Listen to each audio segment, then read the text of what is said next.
Welcome to Zee drama hub. सोचिए जरा, एक छोटी सी क्रीम और उससे उगता ऐसा बवंडर जो पूरे चौहान परिवार की नींव हिला दे। अगर सच में नंदिनी का चेहरा जल गया तो इसका जिम्मेदार कौन होगा? बस यही सवाल वसुधा के आने वाले एपिसोड को बना रहा है हाई वोल्टेज और सुपर इंटेंस, क्योंकि नंदिनी के हाल अब बद से बदतर होने वाले हैं। कहानी शुरू होती है उस कॉन्फ्रेंस रूम से जहां नंदिनी पूरे कॉन्फिडेंस के साथ कैमरों के सामने क्रीम लगाती है, लेकिन जैसे ही क्रीम चेहरे को छूती है उसी पल जलन शुरू हो जाती है। चेहरा लाल पड़ने लगता है और माहौल में मच जाता है हड़कंप। नंदिनी दर्द से तड़प उठती है और वहीं से शुरू हो जाता है इल्जामों का सिलसिला, क्योंकि नंदिनी को पहले से ही शक था कि वसुधा ने इस क्रीम में कुछ मिलाया है और अब उसका शक यकीन में बदलता हुआ नजर आता है। नंदिनी सबके सामने वसुधा पर सीधा आरोप लगा देती है कि यही लड़की मेरी जिंदगी तबाह करना चाहती है, यही मेरी दुश्मन है। दोस्तों, यहीं पर कहानी लेती है खतरनाक मोड़, क्योंकि देव का शक भी एक पल के लिए वसुधा पर जाता है, लेकिन अगले ही पल देव को याद आता है कि वसुधा ऐसी घटिया हरकत कर ही नहीं सकती। देव पूरी मजबूती से वसुधा का साथ देता है और कहता है कि कुछ भी हो, वसुधा ऐसा नहीं कर सकती, जरूर क्रीम में ही कोई गड़बड़ी है और इसकी जांच होनी चाहिए। देव का ये स्टैंड करिश्मा के पूरे प्लान पर पानी फेर देता है, क्योंकि करिश्मा ने यही सोचा था कि नंदिनी के चेहरे पर जलन होते ही देव और वसुधा के बीच जबरदस्त लड़ाई होगी, रिश्तों में दरार आएगी और वो दोनों अलग हो जाएंगे। लेकिन ऐसा कुछ भी नहीं होता, बल्कि देव और वसुधा पहले से भी ज्यादा करीब आ जाते हैं।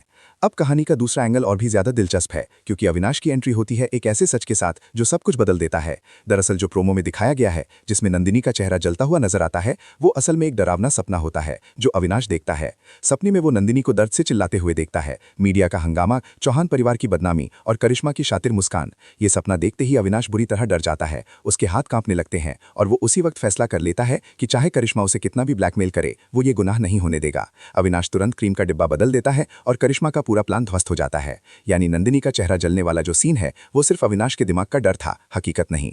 लेकिन दोस्तों, कहानी यहीं खत्म नहीं होती, बल्कि अब असली तूफान आने वाला है, क्योंकि करिश्मा को जैसे ही पता चलता है कि उसका प्लान फेल हो गया है, वो पूरी तरह बदले की आग में जल उठती है। अब उसका टारगेट सिर्फ नंदिनी या वसुधा नहीं, बल्कि पूरा चौहान परिवार है। हालांकि फिलहाल करिश्मा कुछ भी नहीं कर पाएगी, क्योंकि उसकी सबसे बड़ी ताकत यानी सारिका का वो रहस्यमयी लॉकेट अब ज्यादा दिन तक काम नहीं करने वाला।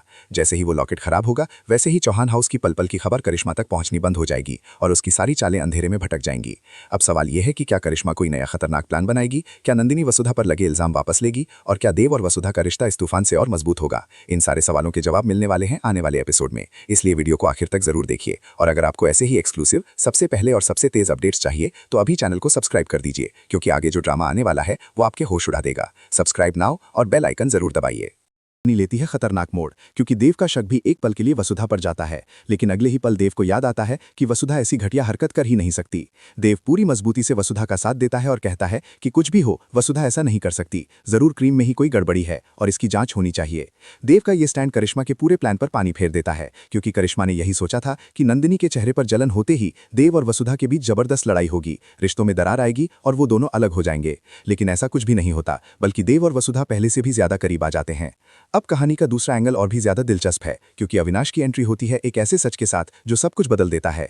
दरअसल जो प्रोमो में दिखाया गया है, जिसमें नंदिनी का चेहरा जलता हुआ नजर आता है, वो असल में एक डरावना सपना होता है जो अविनाश देखता है।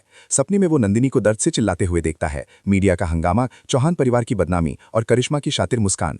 ये सपना देखते ही अविनाश बुरी तरह डर जाता है, उसके हाथ कांपने लगते हैं और वो उसी वक्त फैसला कर लेता है कि चाहे करिश्मा उसे कितना भी ब्लैकमेल करे, वो ये गुनाह नहीं होने देगा। अविनाश तुरंत क्रीम का डिब्बा बदल देता है और करिश्मा का पूरा प्लान ध्वस्त हो जाता है। यानी नंदिनी का चेहरा जलने वाला जो सीन है वो सिर्फ अविनाश के दिमाग का डर था, हकीकत नहीं। लेकिन दोस्तों, कहानी यहीं खत्म नहीं होती, बल्कि अब असली तूफान आने वाला है, क्योंकि करिश्मा को जैसे ही पता चलता है कि उसका प्लान फेल हो गया है, वो पूरी तरह बदले की आग में जल उठती है। अब उसका टारगेट सिर्फ नंदिनी या वसुधा नहीं, बल्कि पूरा चौहान परिवार है। हालांकि फिलहाल करिश्मा कुछ भी नहीं कर पाएगी, क्योंकि उसकी सबसे बड़ी ताकत यानी सारिका का वो रहस्यमयी लॉकेट अब ज्यादा दिन तक काम नहीं करने वाला। जैसे ही वो लॉकेट खराब होगा, वैसे ही चौहान हाउस की पल पल की खबर करिश्मा तक पहुंचनी बंद हो जाएगी और उसकी सारी चालें अंधेरे में भटक जाएंगी। अब सवाल यह है कि क्या करिश्मा कोई नया खतरनाक प्लान बनाएगी? क्या नंदिनी वसुधा पर लगे इल्जाम वापस लेगी? और क्या देव और वसुधा का रिश्ता इस तूफान से और मजबूत होगा? इन सारे सवालों के जवाब मिलने वाले हैं आने वाले एपिसोड।